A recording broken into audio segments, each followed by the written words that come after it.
Faire qu'on va se sentir détendu automatiquement.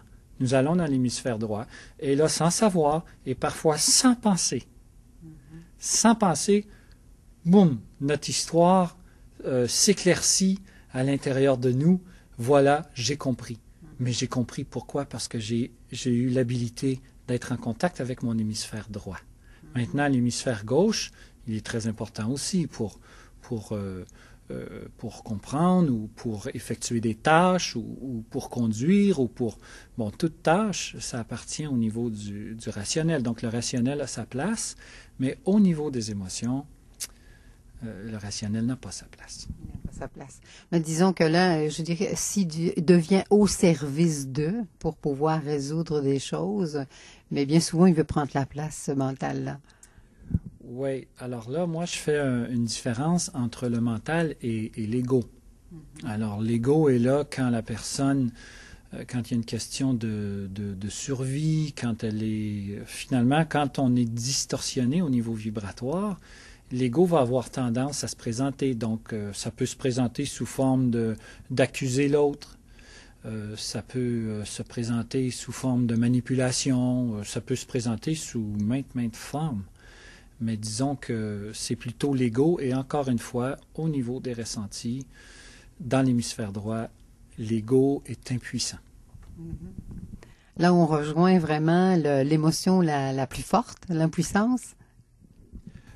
Au niveau de l'ego, oui, mais ça, c'est pas vraiment important. Que l'ego se sente impuissant, c'est une bonne chose. C'est un signe qu'on fait un bon travail à l'intérieur de soi.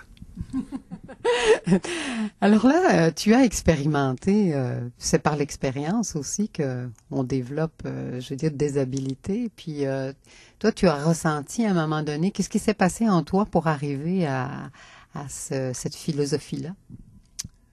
Le contraste entre la satisfaction et l'insatisfaction. Donc, j'ai touché à l'insatisfaction en dépit de toutes les connaissances que j'avais de gens qui venaient me voir d'un peu partout en Amérique du Nord, me consulter. Je restais avec une insatisfaction de c'est bien, les gens viennent me voir, ils veulent guérir, c'est super. Mais j'aimerais que les gens n'aillent pas à venir me voir parce qu'ils n'ont pas développé la maladie. Et c'est là que je suis allé plus loin au niveau de la loi de l'attraction et de dire, de choisir, moi je fais des choix dans ma vie, je m'enligne là-dessus et je suis prêt à mourir avec ces choix-là. Toi, tu es prêt à mourir avec ces choix-là? En fait, vous savez, dans l'histoire, il y a un grand capitaine d'armée qui a emmené ses soldats en bateau sur une île pour attaquer l'ennemi. Et quand ils sont arrivés sur terre, le capitaine a mis feu dans les bateaux. Et il a dit, la seule façon que nous allons ressortir d'ici, c'est si nous gagnons.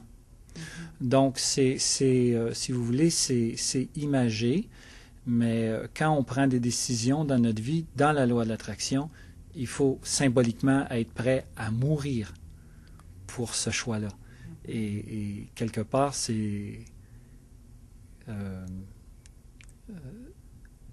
comment je dirais, c'est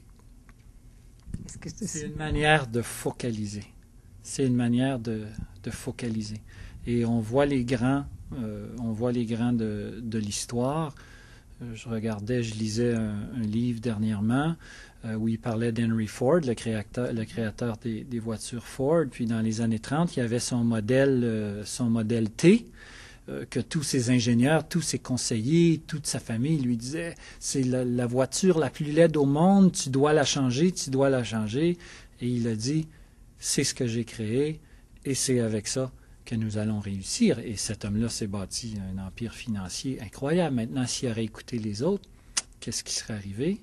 Je l'ignore. Je l'ignore. Mais bon, c'est ce que je veux dire par être prêt à mourir. Okay. Mourir, c'est vraiment aller jusqu'au bout de sa créativité et être fier de ça? Oui. Oui, exactement. En fait, être fier, pas être fier pour le crier sur les toits, mais être fier en termes de reconnaissance de soi, d'appréciation de soi. Pas la reconnaissance extérieure, mais la reconnaissance intérieure. Oui, parce que la reconnaissance extérieure, un instant, nous l'obtenons, Et l'autre instant, nous pleurons parce que la même personne qui nous approuvait ne nous approuve plus.